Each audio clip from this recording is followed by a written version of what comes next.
Start, please. Hey Eric, how you doing? Good. How are you, Bob? I'm good. Hey, talked to Speedy a couple days ago. He spoke very highly of you. What do you remember about coaching him that one season? He said maybe it was the best season he's ever had. Attributed that to you showing confidence in him. And how would you describe your all's relationship? No, I mean, I loved coaching Speedy. It was, one of the things that we talked about, with the Golden State staff, with all of our guys, is just kind of how do you help them have career years? And certainly Speedy played a lot of minutes and played with a lot of freedom, but he earned all that. Really smart player, played at the pace that we wanted to play at, but a guy that was a real, just a guy that everybody on staff liked to be around. He had a positive attitude every day that he came to the gym as well.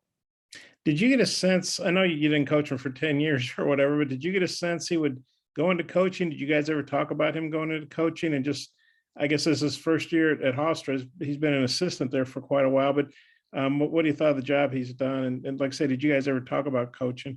Yeah. I mean, I think anytime that, you're with point guards, those guys are usually guys that think the game as players and see the other four pieces to the puzzle on the floor with them. And not surprised at all that he's a head coach, not surprised at all that his team plays with great spacing. They run a lot of NBA sets. No surprise there. They play with good pace, shoot a ton of threes, and he gives his guys a lot of freedom. So, I mean, all those things are things that I, would assume Speedy would do, because they're really, really good offensively. Have you ever faced, to your knowledge, or do you recall facing a guy you coached before as in a head coaching matchup? Yeah. There's probably been not a lot, but Wayne Tinkle played for me in Rapid City, and obviously he's the head coach at Oregon State. I'll think of more. Okay, well, if you think of some more, just let Mike know. I got a couple more, but I'll turn it back over to Mike. Thanks. Randy?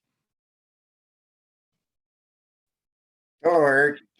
Talk about what will determine what goes into deciding on the rotation, and then beyond that, what will determine how long a player will stay on the floor. I mean, I could write a book on that, Randy. The rotation's determined on a lot of things. It's determined on productivity. It's determined on what happens in practice. It's determined on matchups. It's determined on who you play with. So I think there's a lot of factors that go into who you start. There's a lot of factors that go into subbing. It could be matchups. It could be style of play against that particular team that you're going against. It could be who follows the game plan and who doesn't follow the game plan, and who knows your offense inside and out, knows the second and third options, and maybe somebody else struggles to learn the off. So I think there's a lot of factors, Randy. It would be, again, I think that whether it's a football coach or a basketball coach, I think you could write a whole book on rotation, roles, all those things. I just think it seems like it's been trying to find the right pieces that come together. And I don't know, I'm sure in practice you work those combinations together, and you're hoping once you get into game time that all those pieces mesh together. Yeah, I mean, I think that, it's 10 games in, I think with all of us, everybody's searching. Just, I'm reading articles all across our league. Kentucky, I'm reading all the different scenarios that it's part of the process of playing a 30-game season where, you're going to tinker, you're going to try different things, you're going to try different rotations. And again, a lot of it, especially on a week, like this, we had a long extended period of time to look at some different things, defensively, individually, so on and so forth. Thank you, Eric. Thanks, Randy. Curtis? Coach, I imagine you probably would have liked to have a midweek. I know you're one of the coaches that usually prefers to have games and not extended practice time during the season, but do you feel like you needed that? And you touched on it a little bit. I guess what have been the areas of emphasis, and have you been pleased with the response you've had from the guys? Yeah, I thought we had really good practices, great practices, actually, Monday, Tuesday, Wednesday. Today, not so good.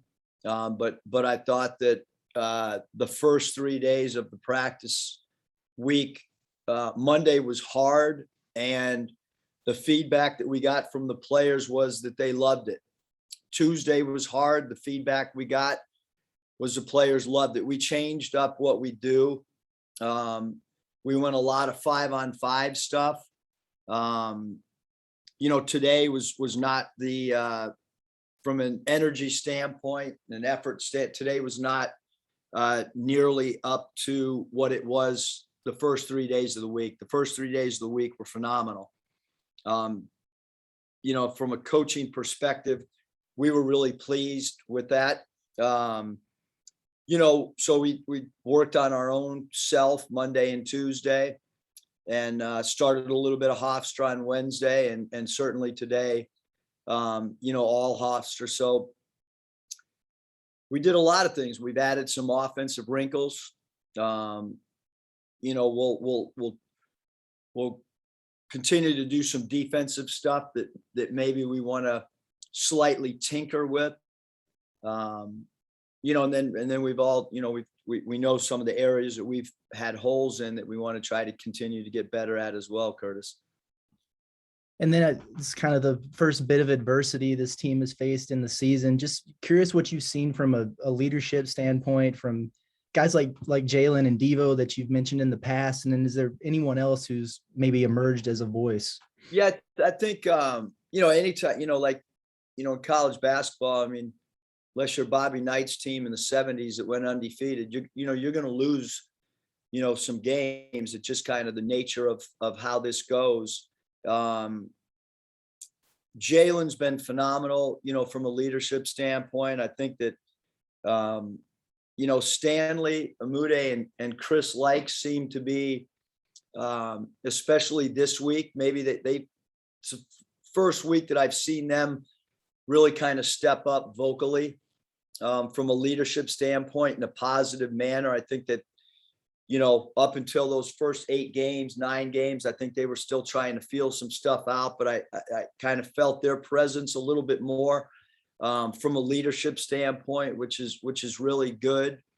So yeah, I think those 3 guys, led us this week, in a positive manner. Thank you. Bob? Eric, Bebe plays for Hofstra. It looks like he's doing pretty well, and not a ton of minutes, over 7 boards, 7 points a game, about 18 or 19 minutes. Just what do you thought of him, and how happy are you to see that he's found a good spot where he can play and looks like he's healthy again and all that? Yeah, no, I'm really happy to watch him and see the success. He's a incredible young man.